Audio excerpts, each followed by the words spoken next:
Hello and welcome to Carbitrage Podcast, episode 97. I'm Eric Berger, joined as always by my co-host Ryan Sinitsky. Hello, sir. Hey, it's me. Welcome back. Yes, we are back. You know what? I'm going to preempt your topic 'cause I just thought of something that I need to mention. Sounds good. I'm drinking a beer. Go for it. Cool. Will you go on to bringatrailer.com right now? I will. Just give me 1 second to get the beer off the screen of my laptop that just exploded all over it. All right, bring a trailer. Let me go to the correct... Oh, I just got beer on the trackpad of this now. God, you fucked up your This is going to be a second. All right, what's on BAT? The worst Let car. me dump the link. The worst car that I have ever seen on Bring a Trailer. Ever. That's impressive. It is the only W body I've ever seen on Bring a Trailer. Ever. It is a 80,000 mile Chevy Monte Carlo Dale Earnhardt Jr. edition. How far toward the bottom is it? It just closed yesterday. Oh, shoot. I bet if you type in Monte Carlo into the search, it'll just be right there. Well, right now oh, there it finally goes. You didn't ruin the trackpad? I didn't, no. I don't know why I didn't think about this until now. That's fine, whatever. But yeah, go into search. Let's type in Monte Carlo. Scroll down. Look at all those cool cars It that gives come you up. Saab 96, Mini Classic, WRX 240Z, 914 Porsche, 356 Porsche, Porsche Impact Bumper 911, and Sunbeam Tiger. And then you get down to Dale Earnhardt Jr. edition. Oh, it's somebody's like pride and joy they saved since new, and it only brought $4,800. It's like just this is the ultimate W body. It's the Dale Earnhardt No, Jr. this isn't an edition. Intimidator. It's pretty damn close. But 2,883 signature series. Yeah. Ooh. Oh, God. Oh. It's got American Racing Estrella, black and silver. So custom. Custom rims. Custom painted American Racing Estrellas. Those are those awful wheels on my Crossette. I couldn't. Oh. God, I hate those. It's got a MagnaFlow exhaust on it. Yeah, I'm sure that 3.8 sounding real God. That is man. What the hell? Ooh. I love that Bring a Trailer has a sense of humor. Interior is disgusting. Oh, it's so bad. It's in terrible condition. It's only got 88,000 miles on It's like it. all cracked and shit. Oh my God, it's so bad. And there's the supercharged 3800. 240 horsepower at 5,200 Wow. RPM. And it's had a crash. I'm actually amazed it closed for that much, considering the the crash. comments have been very curated. Oh man. Anyway, that's terrible. Ooh, this is the 8. Yeah, and there's a really really cool Z31, but Yeah, but we're actually in the market for one of these. 112. That's a great car. Way too few miles. This is gonna go for too much money. Yeah. But anyway, there's a picture of a Z8, which is just better. Oh no, I am so dumb. Let me go back to the Monte Carlo. Oh God, what were you thinking? All of this for nothing. Look at it. All right, so here's the horrible cracked interior and that 240 horsepower fire breather. Look at those American Racing wheels. American Racing Estrellas. There, fine. As an act of contrition, I'll leave that up so it becomes our episode thumbnail That on was YouTube. so bad. Yeah, I'm not perfect. It's so gross. Wow. Well, I guess riding on the heels of this terrible disappointment, my first topic is what car or cars have you followed or owned that have been valuable, then hit rock bottom after that, and then started to have come back from or have since exploded in value, and then as a kind of additional piece, any regrets that you tangibly could have purchased in like the trough? Oh God, a bunch of cars I could have tangibly purchased. Start with the first part though. That, Cars that you have followed or owned before they became worthless and then have since come back up in value. Or will at some point. Oh man, the DC Integras. Like Okay. all front wheel drive Hondas from the 90s. Okay. Like I love those cars since inception. So like And those were depreciating when you fell in love with them. So no, they were like new when I fell in love with them. Yeah. Before they Depreciating. depreciating, yeah. So like You have to understand, like, this goes back very long in my automotive history. Okay. The moment I fell in love with Hondas, I distinctly remember it was in like April or May when I was in first grade. I was in the back. Oddly precise. Yeah, I was in the back of my mom's Hyundai Tiburon, and we were going from Cornelia Elementary in Edina to our. No, we were going to Southdale actually before we went home. And we were sitting there at the light on 69th Street in France. I know. And there were twin Bomex kitted EG patches that were like custom metallic with like bass moat amounts of flake on them.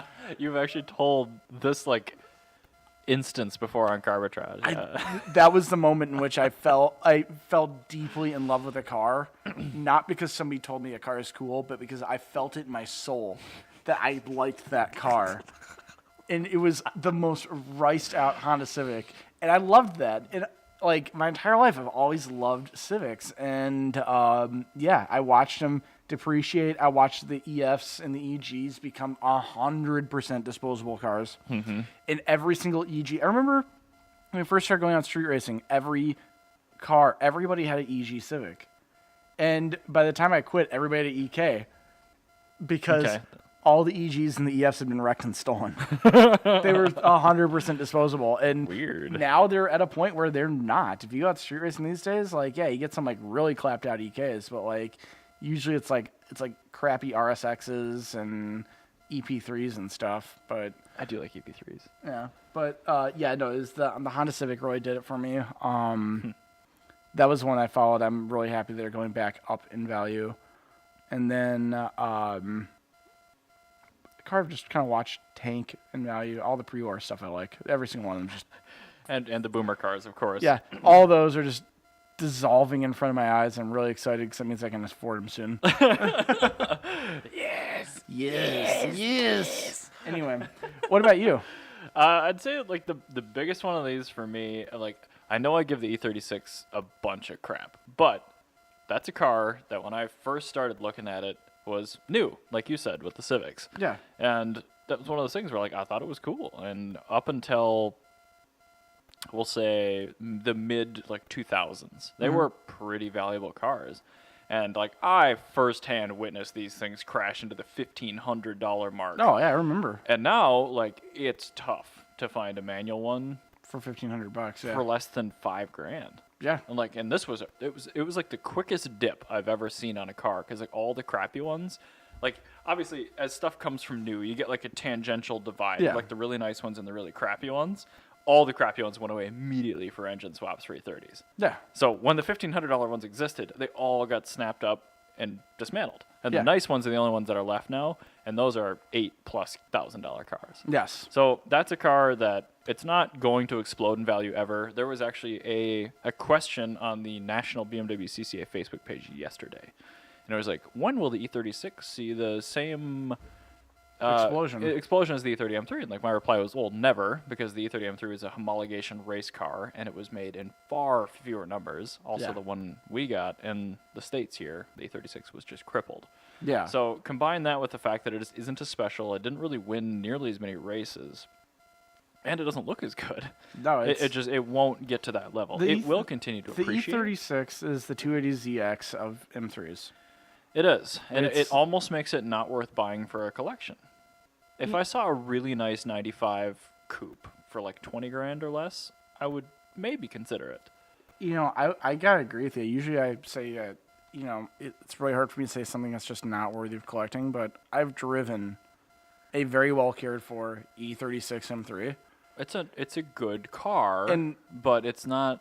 That car was, prior to driving a Mazda Millennia in perfect condition, that car was the biggest letdown of my life. It's just not that special. It's a very capable car, but it's not that special. yeah, it's not. It's all right. It That's what just is. feels like a performance package 328. You know, three other cars I've followed my entire life, and I've seen just explode. Mark IV Supras, FD RX-7s, and the 3000 GT. Okay. The 3000 GT VR4, when I was a kid, was like, to me, was as cool as the EG Civic. which is the peak of cool, just so you know. It isn't. That's not the case. But yeah, the 3000 GT, they're beginning to appreciate. The Mark IV, biggest regret of my life. Oh yeah. Yeah, I was 100% debt free. I had just gotten a reasonable job, and I had the chance to buy a non-turbo manual low mile Targa top. It was black on black That would have been for pretty neat. $16,000. And I'm like, at that point in time, You I'm probably like, could swing it. I could. Like, I could. Like, it would have totally fucked up my life. But that car today is like a $30,000 car. See, I guess I kind of shot myself in the foot with my own question. Well, no, I guess I do have owned in here too. The 355, I think, is one of those cars that will eventually appreciate again. Oh, it will. Absolutely. 100%. I think once people kind of get past the fact that the engine out service is just going to happen and it just costs what it costs. It happens with every Ferrari. Who cares? Well, kind of, but this one is more significant than almost any other. Yeah, it's fine. It's a unique case, but it's also like the prettiest and best sounding Ferraris, in my opinion, Yeah, they're pretty cool. of forever. As far as ones I've owned, oh, God, every Toyota I've ever owned in my life. Every fucking one. The Supra, the MR2, everything. I'm so happy, actually. The one You car, know what? Me too. The one car that I didn't sell was my Civic. And I felt like an idiot for not selling it because it was entirely based off of emotion. And its value currently in non-running state is more than I paid for it running.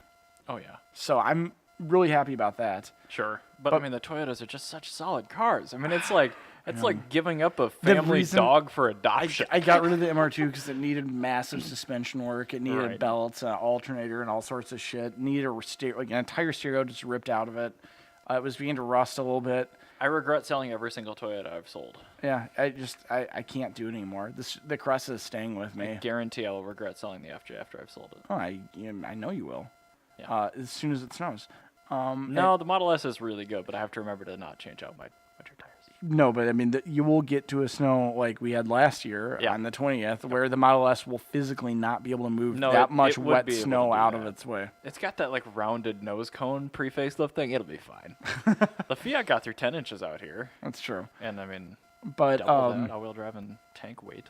yeah, so I think from now on, I'm gonna be buying a lot more of Toyota products. Like a GR Supra? No, Oh, no. I still like that car. Yeah, it's very cool, and you are the only person that's okay with the engine. I've found out. Oh, the B58 is a great engine. I do It's not fine, understand. but nobody else on earth. It's the same thing cares. as a 2J. I- It's easy to get 700 I know, horsepower stock. I know, but that's the thing is nobody else cares about Well, that. it's because everyone else is autistic and spurgy, like more than me. even. You are More the than. most. No, it's this is the thing is, the Supra is the spiritual successor of the 2000 GT, Yes.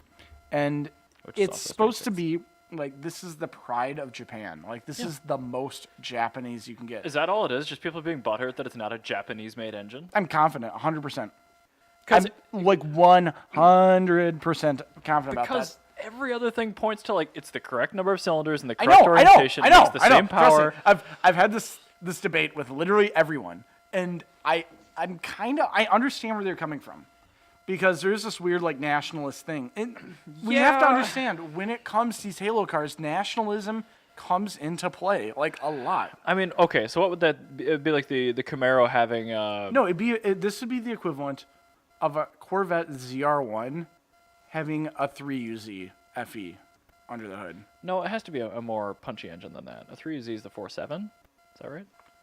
You know what I mean though. But Well, it'd be a Corvette having a Toyota V8, which is better in every way. It's dual vert cam. It's better. It's more reliable. It's literally just a Something better of vehicle. equivalent power and power potential, but just not made by Yeah. the. Yeah. So, like, that it- would be pretty ridiculous.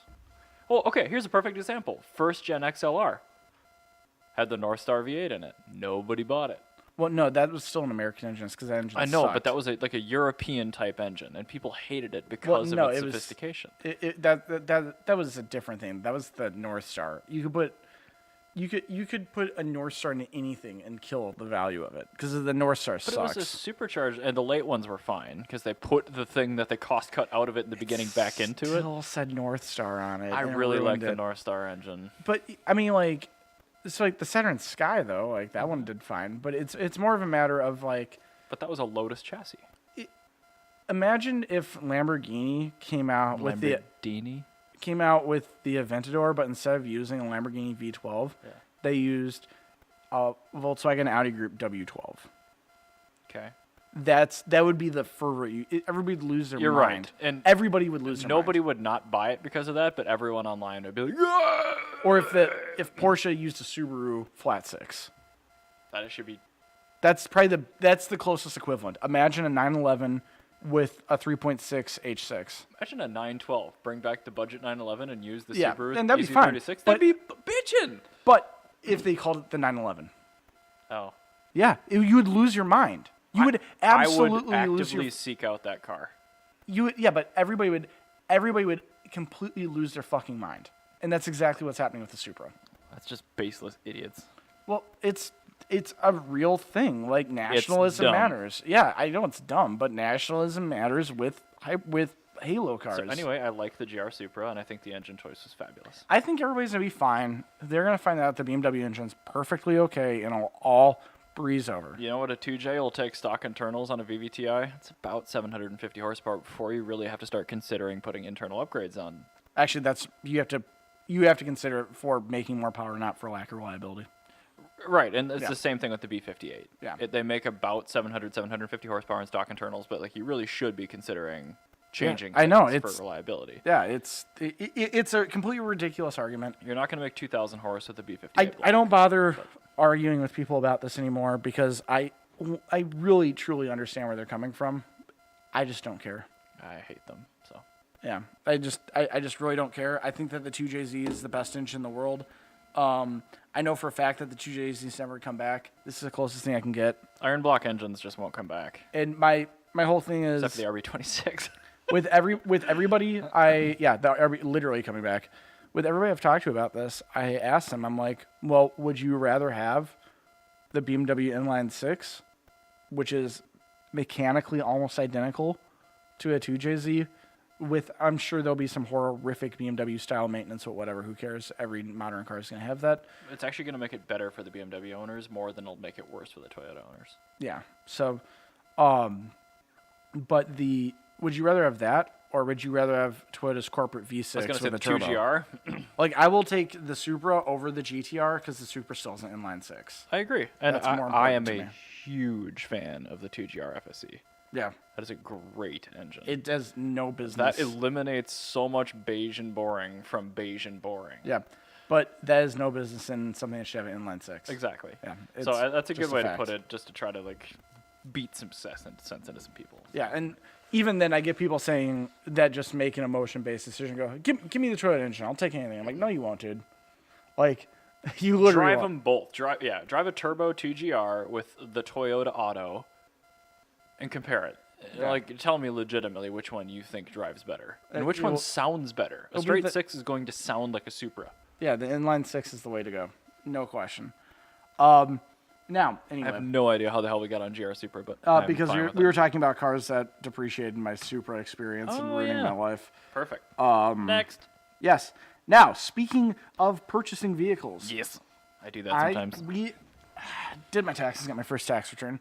Roughly the average tax return for most people, $1,500 is a good example of a tax return. okay. You know, down the middle, a lot of people get somewhere along those lines. Now, I have a challenge for us. Okay. I call it the tax return challenge. Oh, okay. All right. Well, You lay it just on got me. $1,500 that you did not have budgeted into your life. Sounds scary already. You're going to purchase a vehicle. Okay. It can be running, driving, daily driver, whatever you want. What do you buy? Any car in the world for $1,500. What is your choice? Well, I had a confident answer, but I do want to ask one follow-up.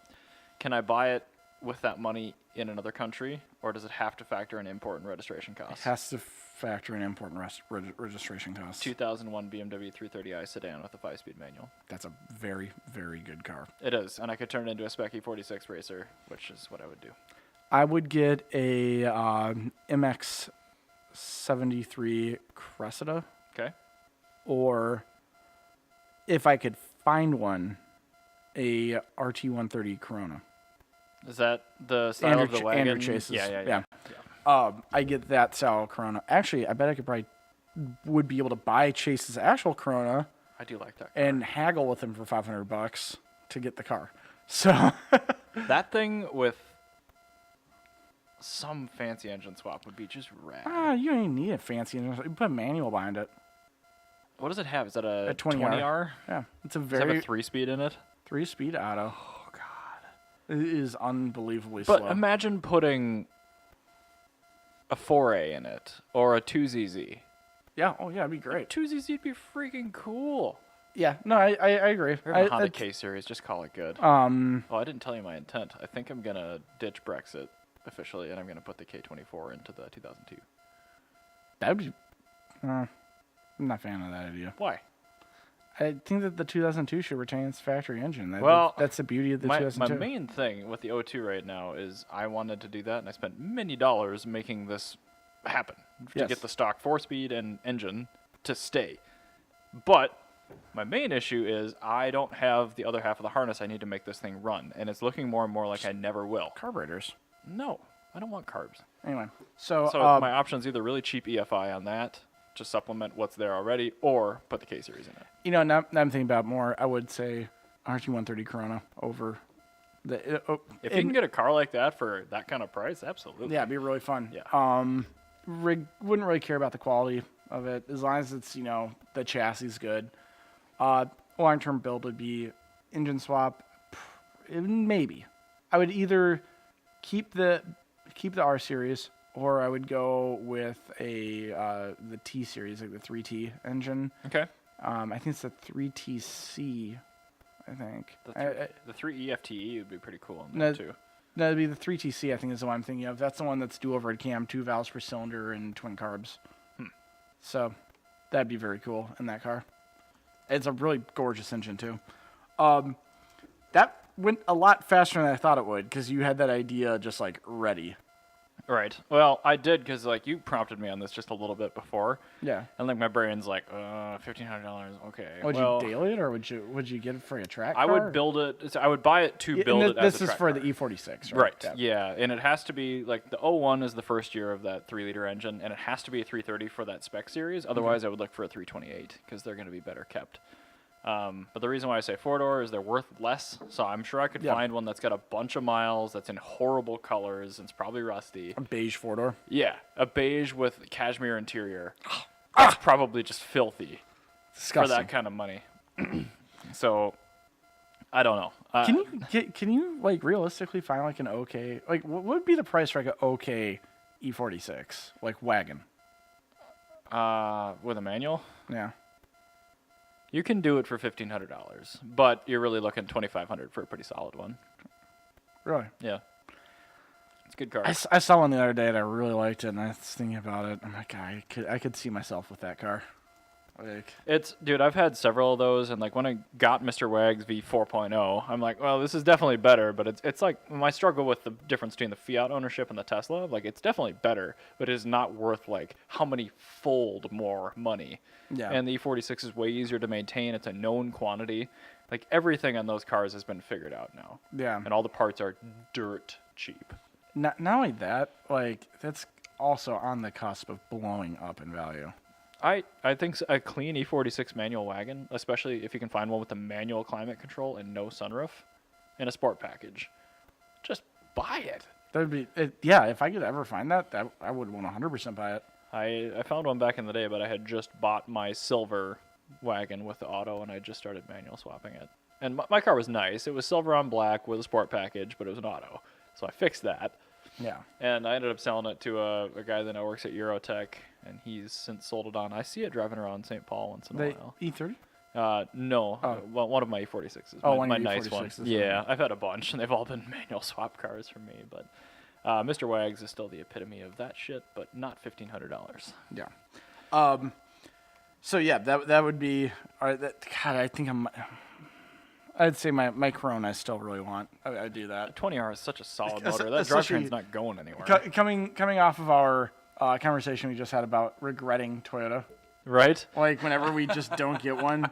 It's like, I can get BMW. Does the I same can go for not buying one? Yeah. Oh yeah, big time. Okay. Goes that's- right about it. that's I lie awake at night thinking about some Toyotas I didn't buy. Yeah, that's fair. I think you're lying awake right now doing the same thing. 80-102 wagon with a 20 valve. I did. I like These are my all really cool SW21. cars I could have owned.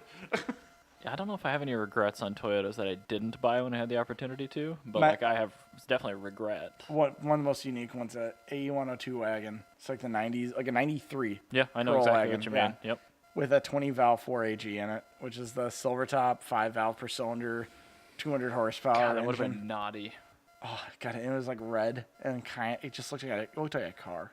It's just like it just looked like a car. It was perfect. It is 13 feet of car. It was just like 1997 in full effect. It was just kind of So faded take like too. the most reliable Corolla body style in the entire world, and then put a fun engine in it. A very fun engine in it. Make it a wagon and a manual as well. Oh god, what was I thinking? Anyway, Part of me wants to just own for a while, for no real reason, a 97 5-speed Corolla. yeah, they're Just really to see cool. what it's like. There's a Camry Coupe that's a manual over by my work. God, that's a rare car. I know. Is it a V6? I don't know. Okay. I think most of those All were. the badging's like falling off on the rear, and it's like the body's like Is it, pretty clean. Oh, the coupes are all facelift. Okay, so that would be a 1MZ Yeah. Dude, if that's a 5-speed 1MZ car, that would be so much fun to trade my lemons van that for thing or something. Trade my van for it. Don't do that. That car's I'm so with rad. Jan on this one. Your daily driver needs to be made in this millennium. There's so few cars in this millennium that I really care about. Well, I know, but you have one. Yeah, I think so the only thing I'd trade my van for would be probably like a Mirage. it wouldn't surprise me if you end up in a Mirage someday. Yeah, I will at some point. Anyway, tell I want me. to talk about a Jalopnik copying us. Something I just saw yesterday. They posted about a Lancia Thema Hello there, Rob. 832. 1 second, we have to greet Rob because he's likely listening to us. Hi, Rob. Hi. You are welcome for all of your subject matter, and also thank you because we use a lot of your links. Yeah, no, this is totally fair. It's not like, Reciprocity is good. it's not like Japanese nostalgia car where I feel ripped off, but here I feel okay about this. The one thing I didn't read through to see exactly where this is, if this is in the States, that means somebody has actually imported one. And this is listed for $32,000, which is almost double what we found them for overseas. That's $1,000 per valve. It is indeed. It has kilometers on the clock, so I'm not sure where it's from originally, but obviously they weren't sold here. So I still think that you need this. yeah, it's in San Francisco Bay. So somebody actually imported one. You need this. No, it's green on tan. I guarantee somebody paid £9,000 for this car and then shipped it over and flipped it. So I would love an 832, but I would get the one that's been gone over and that's in a correct color. But seriously, we just talked about this when you were talking about the Fulvia and I was talking about the 832. So somebody has actually started to import these now. And now you it's on need one. people's radars. Get it. Maybe. Get that Maybe. car. I need No. to sell a bunch of stuff. Maybe I'll trade the FJ like we were talking. Yeah, sell the FJ. Like this is okay. So, never mind Toyota. This is like the one car. Can you imagine replacing like the most reliable like The- SUV The ever? most capable vehicle made in the last 20 years with the absolutely least capable at every level. front-wheel drive Italian V8 powered In sedan. every way possible. This is just the worst possible vehicle you can get. And it's perfect for that. I just love it. How much you want to bet that spoiler is broken in the upright I position? guarantee it. Mitsubishi 3000 GT spoilers didn't work, and they're made by Mitsubishi, Mitsubishi. as a reliable But watch, it manufacturer. would be one of those things where they like accidentally got it really right with the Italian one, and the Japanese screwed up by using a Lucas relay or something. No, this is all Magnetti Morelli. Magnetti. Oh man, they put a little Ferrari dancing horse crest in there. They put it sideways too. I immediately don't want this example. Actually, I think that's on there. 212 horsepower, 210 foot-pounds. Wow. a Only really cool 3,000 pounds. Anyway, so yeah, you're God, welcome look at for that the cloth, story. that brown. Volgalure upholstery. Oh God, I still think that you need one. You really need to get one like now. We'll consider it. No, my dad would be into this sort of thing. So. Yeah, dude. This is like the perfect grandpa car. But the thing is, nobody's looking for one of these in this country. Right now. Well, yeah, you got a point. It's so interesting. Look at the price. You drive a Lancia Thema 832 around, people are going to be like, look at the value of what a Suzuki Cappuccino was. Yeah. Oh, when they good first point. came to America versus now. Yeah. Like, there's a reason, like, I'm thinking about getting a Beat. And why I'm kind of abandoning getting all the ABC of K cars, because that Mazda I'm never going to be able to get. Suzuki Cappuccinos are so cool. I know. I wish the Daihatsu Copen Open Active Top or whatever wasn't front wheel drive. I know, right? Ah, Tell me about it. such a cute Sucks. car. I got the Honda S660. That's going to be available in 25 years. The thing 24. with the 832, like when I first was telling people about this, like the earlier ones have been importable for like 3 years now. Way more. This is a Series 1 car. So, yeah, this has been import eligible for 7 years. It's all about once people discover it. There's a lot of like weird, cool shit that people don't know about. I think like, I'd rather import a 205 GTI. yeah, and I mean that's a better car, but I think that This is definitely more interesting. this one's cars where a lot of people didn't know about it. That's the thing is people just did not know about it. Well, now Carbitrage with the literally hundreds of people that we reach. Yeah, and it's kind of like the Toyota Century. Like the Toyota Century is forever nobody that's cared true. about, That is and true. now they're collecting. They're coming out, and people are like, "Whoa, Toyota made a V12." And that's why the dropouts are still so cheap, because when people didn't care, they were still being parted out. Yeah. And I mean, they still are. Obviously, it's Japan. But, like, we looked up on the podcast how cheap one of those V12 dropouts was. It was unbelievably Yeah, cheap. it is the cheapest V12 in the world. Seriously, and I it's a think very it's- good V12. Yeah, it's 4 cam. It's basically 2 1Js, right? Yeah, it's So, 2 1Js, yep. It's a 5-liter V12. Yeah. It's amazing. So, anyway, Lancia Thema 832. There you go. God, that's really cool. It's like just a very, very cool car. So, anyway, I want to round out today's episode with a fun story about my roommate. Okay. All right, so my roommate's kind of like us. He just works Saturdays. That's why he's never been on here. Yes. So his car collection is very obscure. No way. Currently, what is in my driveway, there is a 1980 Dodge Colt with a Ram Air, like, carburetor thing that's And a made twin out of stick. license plates. It's got a twin stick in it, which is also Mitsubishi Mirage, if you're not familiar with it. His summer daily driver is a Smart 4.2, because he got that for very cheap and actually found out it was quite fun once you get used to the weird tranny. Yeah, and once you get used to working with its shifts, they're actually pretty good to drive. Yeah, he took the exhaust off of it, or the muffler off of it, and it just like straight piped it, and it's hilarious. Oh, it's the most poverty sounding Mercedes you've ever heard. And then let's see here, he's got his lifted up Miata. Yep. Yep, the lifted Miata, and then his other truck, his one truck, yes, The diesel. is the world's slowest diesel GMC S15, which is the Sonoma before the Sonoma was the Sonoma. It's gypsy package, so it's got the cool interior, and it looks like a gypsy caravan on the inside. And what is the top speed of that vehicle again? We found out it is, if you are getting rowdy, you might be able to hit 60. Like, it'll hit it, like, in quick time, but that transmission is a 4-speed manual. Oh, okay. So it's just wheezing. You are on red line. Does it have a tack? Yeah. Whoa. You need a tack because that vehicle is extremely interference.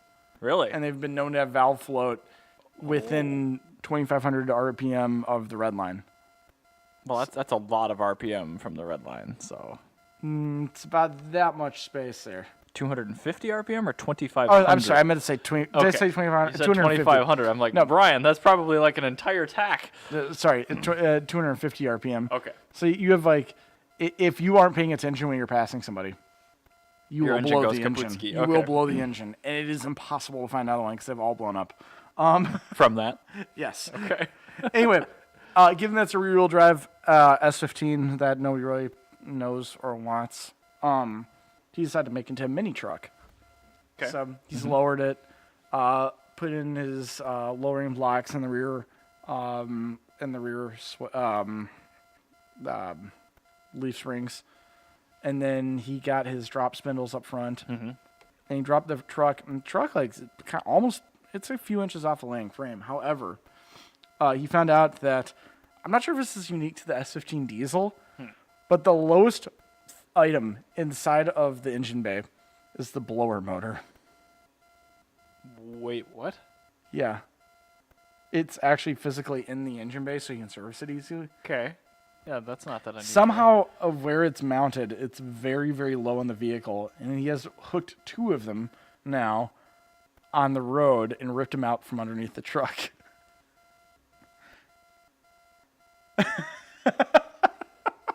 The cabin blower motor Yeah, the blower motor to the cabin. is mounted in the engine bay. Low enough that it can hook on things if it's too dirt nasty low. That doesn't make any goddamn sense. Yeah. I know, I mean, right? the approximate location of the vehicle, I get. That's kind of where they put them inside now. But, like, okay. I don't know why it's down that low. Yeah, that is perplexing. It's super, Okay. super, super weird. He actually texted me when he first ripped it out. He's like, "This is the problem with having your truck be too dirt nasty low. It's just rip your blower apart." He thinks it's like totally ridiculous too. He's like, "I've never heard of this in my life." Yeah, when I think of, like, lowering a vehicle too much, like oil pans, oil frame pan, rails. exactly. Yeah, Like suspension clearance problems, yeah, axles. subframes. Yeah. Yeah. No. Not blower blower motors. motor. That seems like somebody didn't fully think that one through, maybe. I feel like General Motors was like, "Oh fuck." Oh, man, you know what? We got all the way through designing this thing. We forgot the damn HVAC. Bob Lutz is gonna be here on Tuesday. What are we gonna do? Well, we got some room in the wheel well. Fuck. Right there. Sounds good. Yeah, just put some sheathing in front of it. You won't even notice it. They're like right down there. Like that logo. It's a truck. Who cares? Oh, okay. Yeah, it's got plenty of ground clearance. It's not Hey, actually, it kind of makes sense because that you can actually service the nice heater core short there, run for it, and yeah. all the sludge will build up in the heater core down there, so it won't get in the radiator. This is genius. Oh God, It was on purpose. like that was the boardroom. The 2 guys are whispering to each other in between cubicles while Bob Lutz is walking up. 80s GM. Oh, I feel like we could have done that. Why did General Motors need a bailout? Probably putting blower motors on the outside of the cabin in the passenger wheel well. Yeah, like what the hell? I don't know. Anyway, That's pretty aggressive. maybe we should wrap up with things we've learned. Okay. I'm gonna make. Yeah, I've gone first the last 2 times. You're going first this time. Okay. Let's see here. Oh, I learned on Type 1 Beetles, if you have a convertible, you cannot run a sedan engine cover. Why? See, it's air cooled, and Right. they moved where the vents were. The convertibles had the vents on the engine cover, and the sedans had them on the chassis. Oh, interesting. We have one at work where somebody has a convertible with a sedan engine cover, and So like it gets very hot. extremely hot, and doesn't cool at all. And so we're trying to get started. It's been sitting for like 15 years, and the technician's like, "Dude, I feel really weird about this. Like, we're about to drop like $7,000 into like fixing everything and get this driving, and it might need an engine."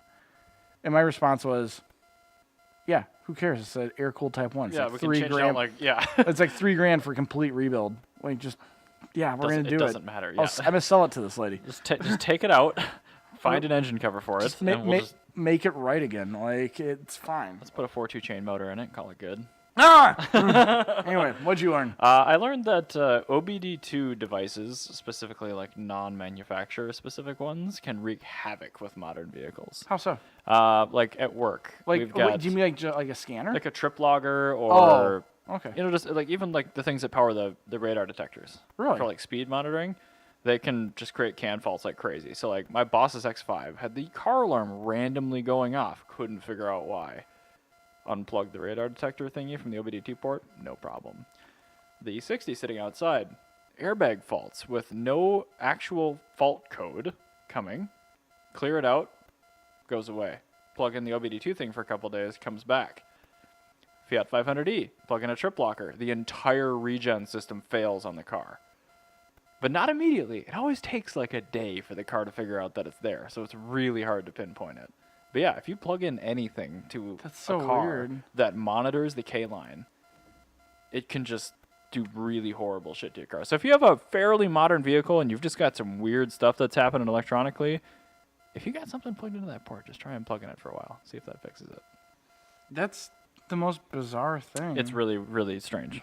So, does it like is this like reading stuff off the ECU, or Well, is it it's like reading saying a it, signal or and something? I think it is actually sending too, even if it doesn't mean to, or maybe like its means of interpreting is not at the right frequency, so it's interrupting that one ping from that one module. Oh God. Because I don't know, but like it's getting to be a big problem because there's a lot of stuff that runs on OBD2 ports these days for accessories, and it's really a problem. Copy access ports and stuff like that. Right, Yeah. but I mean those are deliberately tuned to talk with a specific protocol, so they kind of get it figured Well, out. no, I mean that's the thing is like that's kind of why you buy the quality part. Right, and it is, but I mean, like, the automatic, the logger that's in there is, like, the best in the business as far as trip logging goes. And it's, like, certified to work with that vehicle. They killed your regen.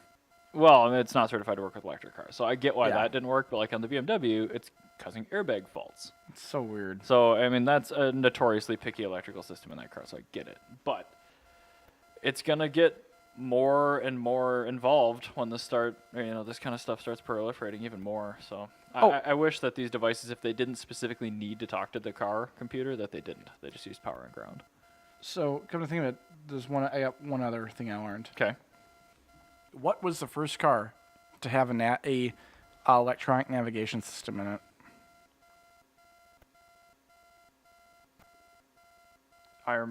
It was a Honda, wasn't it? Was it Japanese? Was it like the moving map thing with like the light behind it? That was not electronic. That was mechanical. Oh, so you're talking like Computer based. CRT? There was no screen yet. You give up? Yeah, The Mark II Celica Supra. really. Yes, what you would do, this is in 1982, mind you. So this would be just mind-blowing. Right. You have your trip logger, which will tell you how long your trip is. But they added in a function where you could set the distance that you're going to be traveling Yeah, and the amount of time that you would expect to be taking to get there. sure.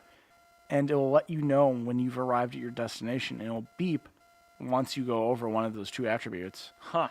So you'll know when you get lost, effectively making it the first navigation system. Well, that just sounds like a 10-layer trip computer, right? Where you That's can just set essentially it to, what it was. But Okay. yeah, that was the very first That'd be navigation. cool. Like if you had the MapQuest shit, you print it out, and it's like 0.2 miles to blah. That's 0.4 exactly what miles you to do, blah. yeah. So you would just program those points in. Exactly. That's really actually Yeah. a good idea. It was super, super cool. And I totally forgot about that because I used to use that on mine. Yeah. Because mine had that. It was rad. And was I figuring never you were gonna thought say, I like- never thought that would be a thing. But yeah, I remember when I first drove that car to Dunwoody, I used a different route. And I actually was using that to make sure I got my timing right. Because I was like rush hour and stuff. And I was like, shit. And I actually I almost got lost. And it stopped me from getting lost. And it actually worked. It was really cool. But I was writing the What's the Deal with article for the Carbitrage website about that. And I found that out. And I did not know that was the first one. To be a computer-based Yeah. navigation system. That's clever.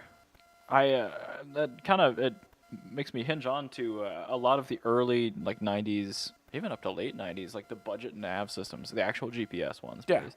Please. In Europe, there were like regular radios, like in the Fiat 500, like Yeah. a regular dot matrix screen, but you could put a destination into it, and it would just give you verbal guidance with like really basic arrows on this teeny screen. So that's really cool. No color LCD or anything, but like in 500 really feet, cool to turn see. right. Yeah, but like I would love to see one of those. so a lot of basic sat nav, like because sat nav was just compulsory in Europe. Like it started in the early 90s, and everything has it. Really? I don't know why. It must just be really hard to drive there, but like everything has navigation. Huh. So you see a lot of these Wow. really budget systems that are built to a price. There's actually an aftermarket Becker head Radio? unit that has it too. It's called the Traffic Pro.